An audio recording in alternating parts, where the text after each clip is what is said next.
देखो जैसा कि हमने पिछली क्लास में देखा था, अधिकार सारे देख लिए थे। आज हम लोग देखेंगे संवैधानिक उपचारों का अधिकार। ठीक है, ये हमारे संविधान में आर्टिकल 32 है बेटा। किसमें? आर्टिकल 32 में। ये क्या है? इसको हम अधिकारों की आत्मा बोलते हैं। क्या बोलते हैं? अधिकारों की आत्मा। अधिकारों की आत्मा बोला जाता है। ठीक।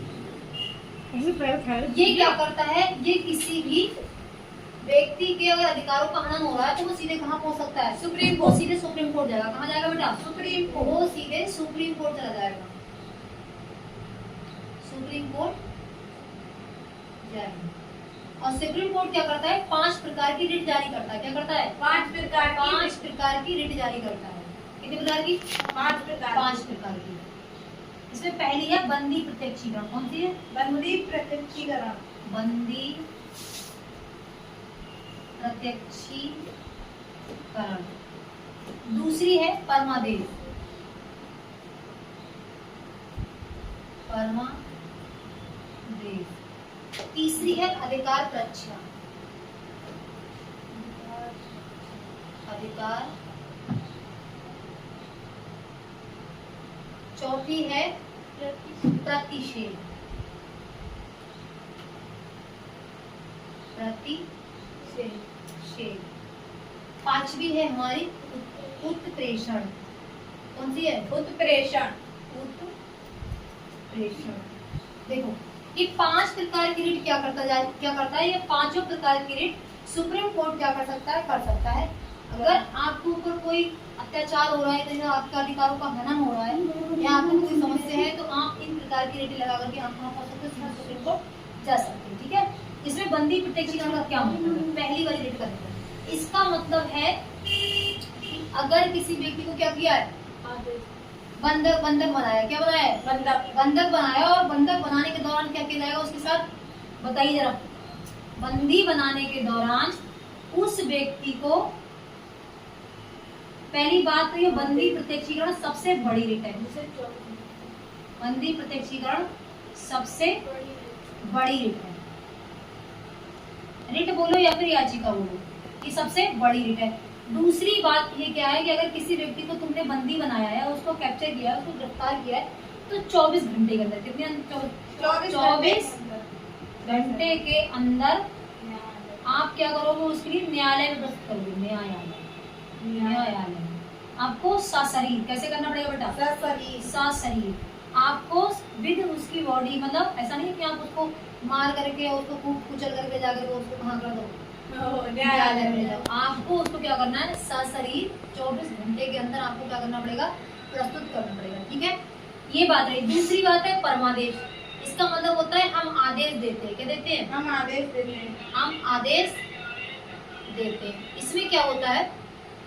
जैसे कोई भी व्यक्ति गवर्नमेंट व्यक्ति है और वो अपना कर्तव्य सही से नहीं निभा रहा है। क्या नहीं कर रहा है बेटा? कर्तव्य। अगर कोई सरकारी व्यक्ति है, जिसे हम लोग बोलेंगे सरकारी अधिकारी, सरकारी अधिकारी, अगर वो अधिकारी व्यक्ति क्या नहीं कर रहा है? अपना कर्तव्य, अपना फर्ज सही से नहीं निभा पा रहा है, तो उसके ऊपर हम लोग रिट लगाएंगे और उसको सुप्रीम कोर्ट आदेश देगा या तो आप काम अपना सही से कीजिए या अपना कर्तव्य सही से अदा कीजिए, नहीं तो आप पर कौन सी रिट लगा जाएगी? परमादेश। तो ये क्या करता है? ये आदेश देता है। कौन देता है?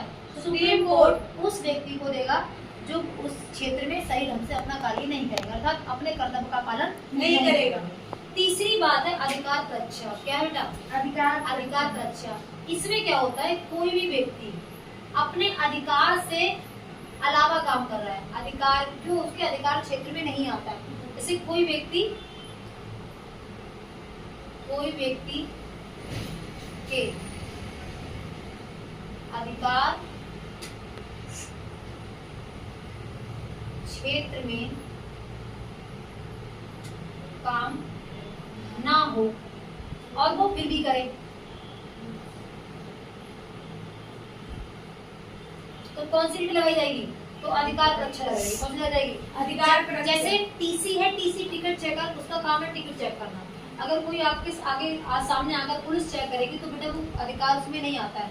उसका काम टिकट चेक करना नहीं है। टिकट चेक करना किसका है? टीसी का काम है। तो अगर कोई भी व्यक्ति अगर आप अपने अधिकार से निकल के कोई दूसरा काम कर रहा है, मतलब आपको धमका रहा है या कुछ कर रहा है, तो उसके ऊपर कौन सी लगा सकते हैं? अधिकार अधिकार सुरक्षा लगा सकते हैं। समझ में आ गया? अधिकार सुरक्षा का मतलब जो आपके अधिकार में काम आ रहा है आप वो कीजिए, जो आपके अधिकार में काम नहीं आ रहा है वो काम मत कीजिए। अगर आप करेंगे तो आप पर सुप्रीम कोर्ट याचिका लगा सकती है। कौन सी? अधिकार रक्षा। ठीक है। प्रतिषेध का मतलब क्या होता है? रोकना। क्या होता है? रोकना। रोकना। देखो, रोकने का मतलब क्या होता है? जैसे कोई भी काम आप कर रहे हो और आपने काम ठीक नहीं किया, उस चीज का उल्लंघन कर दिया, तो आप पर कौन सी रिट लगेगी? प्रतिषेध। वैसी रिट लगती है, लगाई जाती है निम्न में, इसे बोलते हैं निचली। निचली अदालत पर लगती है। किस पर लगती है? अदालत पर लगती है। अदालत बोल दो या न्यायालय बोल दो, अदालत। निचली अदालत पर लगती है। कौन लगाएगी?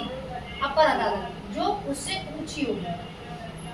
उच्च न्यायालय या कोई सा ऊंची न्यायालय लगाएगी। समझ में आ गया? यस। कोई दिक्कत? नो दिक्कत। देखो, जैसे मान लो उसने हाई कोर्ट ने कोई फैसला सुनाया। किसने सुनाया बेटा? High court. हाई कोर्ट ने अगर कोई फैसला सुनाया और फैसला कैसा है? वो ठीक नहीं है, उसने अपने अधिकारों का उल्लंघन किया है, फैसला एकदम बिल्कुल सरासर कैसा है? गलत है। तो वो उस हाई कोर्ट के ऊपर जो प्रतिषेध का रिट है वो कौन लेकर के आएगा? वो सुप्रीम कोर्ट लेकर के आएगा। कौन लेकर के आएगा बेटा? Supreme court. तो वो सुप्रीम कोर्ट लेकर के आएगा। समझ में आ रहा है? Yes. कहने का मतलब यहाँ पर ये है कि अपर न्यायालय उस अपने से नीचे वाले न्यायालय पे प्रतिषेध रिट लगा सकता है। ठीक है। इसका ये उत्प्रेषण में भी लगभग ये होता है। उच्च न्यायालय अपनी से निम्न न्यायालय पे लगाती है। किस पे लगाती है? निम्न न्यायालय पे लगाती है। ठीक है। इसमें ये दो रिट लगभग कैसी है? सेम है। और ये क्या कर सकती है? उत्प्रेषण में कोई सूचना देना होती है। क्या होती है? कोई सूचना देना हो तब भी कौन देगा? उत्प्रेषण बराबर के रिट लगेगी। कहने का मतलब यहाँ पर है, सीधी सी बात है कि उच्च न्यायालय अपने से निम्न न्यायालय पर याचिका लगाएगी। समझ में आ रहा है? अगर सिविल कोड है, सिविल, ठीक है, तो सिविल कोर्ट पर उससे ऊपर वाले कोर्ट पर लगा देगा उसको, है कि नहीं? डिस्ट्रिक्ट कोर्ट से ऊपर वाले पर लगा देगा। इस तरीके से क्या होगा? वो अपने से ऊपर वाले पर या ऊपर वाले से नीचे वाले, बताओ, ऊपर वाले से नीचे वाले पर याचिका लगाएगी। किस तरह लगाएगी? ऊपर वाले से नीचे। समझ में आ रहा है? Yes. अगर सुप्रीम कोर्ट है तो वो हाई कोर्ट पे लगा।